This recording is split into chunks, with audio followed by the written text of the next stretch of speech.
शुभ सकाळ सगळ्यांना. श्री स्वामी समर्थ. तर उठले ना सगळेजणी आणि लागल्या का सगळ्या महिला भगिनी कामाला. सकाळी सकाळी जर महिला झोपलेली राहिली तर आणि सगळं घर जर उठेल आणि महिला झोपलेली राहिली तर असं वाटतं ना सूर्यनारायण उगवलाच नाही किंवा सूर्यनारायणच शांत होऊन गेला आहे असं वाटत असतं. महिला उठली घरातली म्हणजे सगळं घर उठतं. सगळं घर जरी उठत असेल आणि एखाद्या दिवशी महिला आजारी आहेत, आपण लेडीज आजारी आहोत आणि आपण जर नाही उठलो ना तर सगळं घरच थांबून जातं. तुम्हालासुद्धा हा अनुभव असेल. सगळं घर जर थांबलं तर सगळं जग थांबतं असंच म्हणता येईल. कारण मी तरी म्हणते जेवढं महिलेला समाजामध्ये कमी दुय्यम स्थानावर लेखलं जातं, कमी लेखलं जातं, तर मला तरी असं वाटतं की महिलेला दुय्यम स्थानावर लेखणं हे खूप चुकीचं आहे. कारण घरात लेडीजच नसेल, घरात जर महिलाच नसेल तर ते घर चालणारच नाही. कितीही माणसाने लाखो पगार, करोडो पगार कमवून आणला, सॅलरी आणली, परंतु घरातली लेडीज हीच जर व्यवस्थित करणारी नसेल आणि घरात लेडीज जर नसेल तर त्या घराला घरपण नसतं. काय वाटतं तुम्हाला? मी जे म्हणते ते खरं आहे की खोटं आहे? तर महिला ही घरातली खूप मोठी चालक, मालक असते. तिच्याशिवाय घराला घरपण नसतं आणि तीच घरातली लक्ष्मी असते, तीच घरातली अर्धांगिनी असते, तीच घरातली गृहलक्ष्मी असते आणि तीच घरातली अन्नपूर्णा असते. घरातल्या प्रत्येक लेडीजला, समाजातल्या प्रत्येक लेडीजला हे पुरुष वर्गाने दिलेला मान सन्मान हा तेवढाच महत्त्वाचा असतो. कारण ती नसेल तर जगच नसेल. तुम्हाला एक किस्सा सांगते. जर 2 मिनिटापूर्वी जर विचार करत बसली किंवा 2 मिनिटापूर्वी जर मी सायलेंट बसली, तर हे मला म्हणतात, "राखी उठ चल, तू जर बसून गेली तर जगच बसून जाईल किंवा तू जर शांत राहिली तर संपूर्ण जगच शांत होऊन जाईल." असं म्हणून. तर त्यावेळेस खूप मोठा अभिमान वाटतो, खूप प्राऊड फील होतं. आज सकाळीसुद्धा तोच किस्सा झाला. त्रिशाच्या वेण्या स्कूलला जाताना 2 वेण्या घालत होती आणि 2 वेण्या घातल्यानंतर थोडी 1 मिनिटं असेल किंवा 2 मिनिटासाठी मी थोडी सायलेंट थांबली, शांत थांबली. हे मला म्हटले, "राखी उठ, चल, बसू नको. तू थांबली तर सगळं जगच बसून जाईल." असं म्हणून त्यावेळेस एवढी गोड स्माईल तोंडावर आली ना आणि खूप अभिमान वाटला, की चला आपण आहोत म्हणून सगळेजणी आहेत. म्हणून त्यावेळेस प्रार्थना केली, की "हे परमेश्वरा, मला खूप मोठं काय दे म्हटलं म्हणतात आयुष्य दे. मला खूप एनर्जी दे. जेणेकरून माझा परिवार, माझी फॅमिली एवढी गोड चांगली फॅमिली असते आपली आणि ह्या फॅमिलीसाठी आपण जगलं पाहिजे, चांगली एनर्जी दिली पाहिजे, चांगलं सत्कर्म आपल्या हातून घडलं पाहिजे." आता झालं काय, सकाळी सकाळी सगळेजणी गेल्यानंतर मग मी कपडे वगैरे आपला जो काही पसारा असतो तो आवरला आणि पसारा आवरता आवरताच जर मध्ये असं काहीतरी येऊन गेलं ना तर खूप जास्त त्रास होतो. मी टी व्ही युनिट क्लीन करत होती, कपड्याने पुसत होती आणि मध्येच मनी प्लॅनचं पॉट खाली पडलं आणि सगळी मातीच माती झाली. त्यावेळेस अजून जास्त राग येतो. काहीतरी काम करत असताना काहीतरी घोटाळा झाला म्हणजे अजून जास्तच जीवावर येतं ते आवरायला. आणि रात्री मी मटकी भिजत घातली होती. मला स्प्राउट्ससाठी नाश्त्याला वगैरे कामात येते. तर ते पाण्यातनं वगैरे काढून घेतलं त्याला कोंब फोडायला. घरची गावाकडची गावरानी मटकी त्याच्यामुळे त्याला कोंब खूप छान मोठमोठे कोंब येत असतात. त्याच्यामुळे त्याचे स्प्राउट्स पण खायला छान लागतात. आणि आज आहे शुक्रवार. तर म्हटलं शुक्रवार असल्यामुळे सगळे देव साफ करून घेते. पूर्ण देव वगैरे त्यांना क्लीन केले. गुरुवारी सहसा देव क्लीन करत नाही. कारण असं म्हणतात की गुरुवारच्या दिवशी देवघरातली साफसफाई करायची नाही, देव क्लीन करायचे नाही. का क्लीन करायचे नाही? कारण त्या दिवशी लक्ष्मीचा वार असतो आणि गुरुवार हा सगळ्यात महत्त्वाचा दिवस असतो. त्याच्यामुळे आपल्या घरातली लक्ष्मी बाहेर काढायची नसते. पण हे एक लावलेलं आहे की गुरुवारी सहसा क्लीन करायचं नाही आणि गुरुवारी देवघर पण साफ करायचं नाही. छान असे माझे देव वगैरे क्लीन केले गेले आणि जेव्हा देव्हाऱ्याजवळ पोचली, तेव्हा अचानक आठवण आली की आज मला काय करायचं आहे. बघा रोज आठवण होती, परंतु आज बरोबर सकाळपासून म्हणजे विसर पडला आणि देवघराजवळ पोचली आणि मला अचानक आठवण आली की आज मला काय करायचं आहे. तर मी ड्रॉवरमधनं ते काढून घेतलं की मला आज एक महत्त्वाचं काम करायचं आहे आणि त्याचा मुहूर्त लागतच नव्हता. मुहूर्त भेटायचाच नाही मला. कधी करू, कधी नाही, असं मला वाटत होतं. म्हणून मग आज अचानक आठवण आली आणि आजचा दिवस पण चांगला आहे.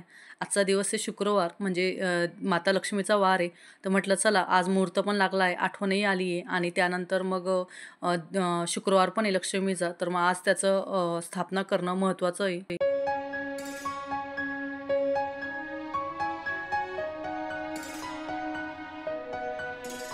तर बऱ्याच दिवसापासून माझ्या देवघरातला जो शंख असतो, छोटा शंख, जो मी काल तुम्हाला कासवाविषयी माहिती सांगितली. खूप छान मला रिस्पॉन्स मिळाला. माझ्यामुळे किंवा माझ्या सांगण्यातून बऱ्याच जणांना प्रश्नांची उत्तरे मिळाली. बऱ्याच जणांना त्याच्याविषयी माहिती मिळाली. तर छान असे देव माझे चकाकले गेलेले आहेत आणि काल मी कासवाविषयी तुम्हाला माहिती सांगितली. तर ती कासवाविषयी माहिती सांगितल्यानंतर ज्या कासवावर आपण शंख ठेवत असतो छोटा छोटा, कोणी त्याला कासव म्हणतं तर कोणी त्याला अळणी म्हणतं. तर अळणी वर आपण जो शंख ठेवतो, कासवावर जो आपण शंख ठेवतो, तो शंख माझा वरून खाली पडून आला होता. लक्ष्मीचा फोटो पडला आणि त्यानंतर मग शंख खाली पडला. अचानकच ते झालं, कुठेतरी धक्का लागला काहीतरी. अचानक आम्ही जेवण करत होतो आणि त्याचं देवघरामधनं खाली पडलं होतं. तर त्याविषयी काही निगेटिव्हिटी मनात आली नाही. होत असतं देवघराला काहीतरी कसला तरी मागून धक्का लागला असेल किंवा मागून काहीतरी ते प्लाय खाली पडलं असेल. तर मग त्या दिवशी तो शंख खाली पडला होता. आणि आपल्या घरामध्ये देवघरामध्ये भंगलेल्या मूर्ती देवांच्या किंवा भंगलेले देव किंवा शंख, घंटी ह्या कुठल्याच गोष्टी आपल्या घरामध्ये ठेवायच्या नसतात. त्याच्यामुळे मग म्हटलं त्याला थोडीशी साईडनेच थोडासा त्याचा तुकडा पडला होता. खूप जास्त नव्हता मोठा. परंतु म्हटलं नको, त्याला भंगलेला आता तो भंगूनच गेला. त्याच्यामुळे त्याची विसर्जन करून नवीन शंखाची स्थापना करावी. आणि मागच्या माझ्या काही व्हिडिओमध्ये तुम्ही बघितलं असेल, ज्यावेळेस मी त्र्यंबकेश्वरला गेली होती त्यावेळेस मग मी तिथूनच शंख घेऊन आली त्र्यंबकेश्वरनं. येताना शंख घेऊन आली होती आणि त्याची आज मला करायची होती स्थापना. तर शुक्रवार पण होता, देवीचा वार होता, कुलदेवतेचा वार होता आणि माता लक्ष्मीचा पण वार होता. त्याच्यामुळे म्हटलं छान मुहूर्त लागला आहे, तर मग शंखाची स्थापना करायची. तर आता शंखाची स्थापना का करायची हे मी तुम्हाला आज माझ्या या व्हिडिओमधून थोडीशी माहिती देणार आहे. तर आपल्या हिंदू धर्मामध्ये शंखाला देवघरामध्ये ठेवण्याचे खूप असं महत्त्व आहे. यामुळे घरात सुखसमृद्धी वाढते आणि देवघरात शंख नसेल तर ते देवघर अपूर्णच समजले जाते, हे तर तुम्हाला पण माहिती आहे. आणि शंख जर आपल्या घरामध्ये ठेवलं तर घरात सौभाग्य वृद्धीसाठी सुद्धा शंख खूप महत्त्वाचा असतो. आता शंख हे किती प्रकारचे असतात, तर शंख हे वेगवेगळ्या प्रकारचे शंख असतात. परंतु आपण देवघरामध्ये सहसा 2च प्रकारचे शंख आपण वापरत असतो. एक म्हणजे विष्णू शंख आणि दुसरा म्हणजे दक्षिणावर्ती शंख. तर मी आज ज्या शंखाची स्थापना करणार आहे तो शंख आहे माझा विष्णू शंख. तर शंख स्थापन करण्याच्या पहिले मी दोघी बाजूंनी छानपैकी दीपप्रज्वलन करून घेतलं.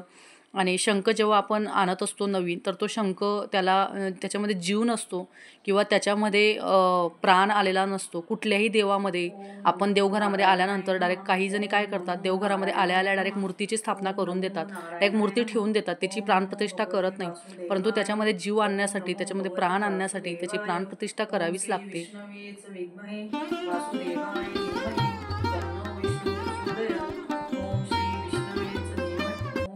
तर आपण देवघरामध्ये कुठल्याही प्रकारच्या शंखाची स्थापना करू शकतो. देवघरात शंख स्थापन करण्यापूर्वी त्याचा अभिषेक करणं महत्त्वाचं असतं आणि अभिषेक करत असताना प्रथम आपण तो समुद्रामधनं बाहेर पडलेला असतो.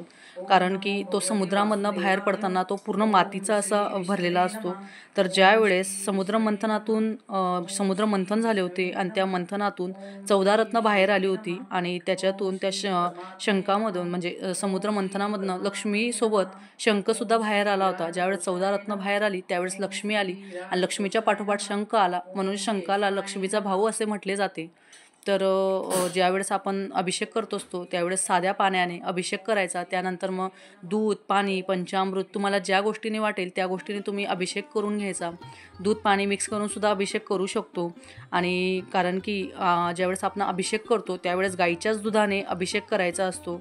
आणि जो शंख असतो तो विष्णूचं आयुध असतं, म्हणजे विष्णू भगवान विष्णूंचं ते शस्त्र असतं. त्याच्यामुळे त्याची गाईच्या दुधाने अभिषेक करायचा आणि सुंदर असा स्वच्छ पाण्याने परत नंतर अभिषेक करून तो स्वच्छ पुसून घ्यायचा.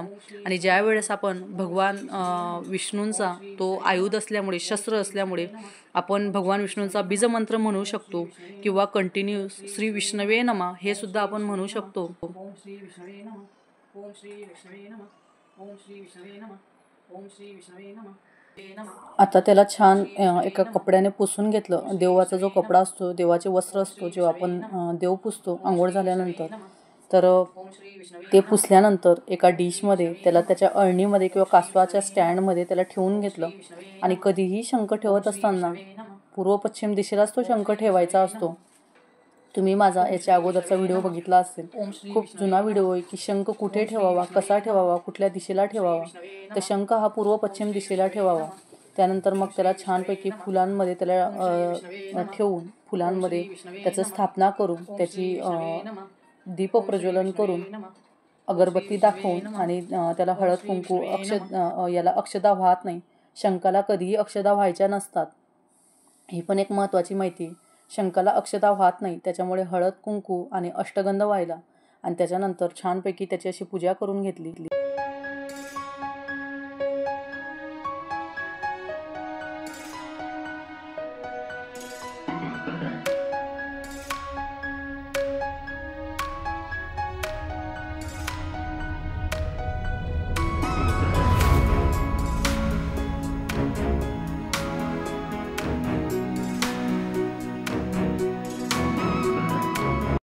शंखाचा अभिषेक करत असताना किंवा शंखाची स्थापना करत असताना कंटिन्यू भगवान विष्णूंचा बीजमंत्र किंवा विष्णूंची नावे जी आपल्याला येत असतील ती कंटिन्यू मी म्हणून घेतली आणि छानपैकी स्थापना झाल्यानंतर विष्णू सहस्रनाम लावून दिलं घरामध्ये. पूर्ण जेवढ्या मिनिटाचं विष्णू सहस्रनाम आहे तेवढं सगळं विष्णू सहस्रनाम ऐकून घेतलं. जरी वाचायला मला टाईम नव्हता, कारण रात्री मी वाचणार होती. रात्री संध्याकाळच्या वेळेस दिवे लागण्याच्या वेळेस विष्णू सहस्रनाम वाचणार होती. त्याच्यामुळे आत्ता फक्त श्रवण करून घेतलं विष्णू सहस्रनाम. घरामध्ये विष्णू सहस्रनाम चालू होतं. एका बाजूला माझं स्थापना झाली होती, प्राणप्रतिष्ठा झाली होती. दुसऱ्या बाजूला मी आरती करून घेतली. आरती केली नाही, कुठलीही पूजा करत असताना शेवटी आरती केली नाही तर त्याचं महत्त्वच राहत नाही, त्या पूजेचं महत्त्व राहत नाही किंवा त्या अभिषेकचं महत्त्व राहत नाही, प्राणप्रतिष्ठेचं महत्त्व राहत नाही. किंवा रोज जरी आपण छोटी मोठी जरी पूजा केली घरामध्ये तरी शेवटी एक आरती म्हणणं तरच त्याचं साफल्य होत असतं किंवा त्याचं फळ प्राप्त होत असतं आपल्याला. त्यामुळे घरामध्ये जेव्हा विष्णू सहस्रनाम लावलं त्यावेळेस घर खूप असं सकारात्मक वाटत होतं. समोरच शेषनागावर बसलेले भगवान विष्णू असं वाटत होतं की साक्षात भगवान विष्णूच दर्शन देत आहेत की काय. खूप छान पॉझिटिव्ह वाटत होतं.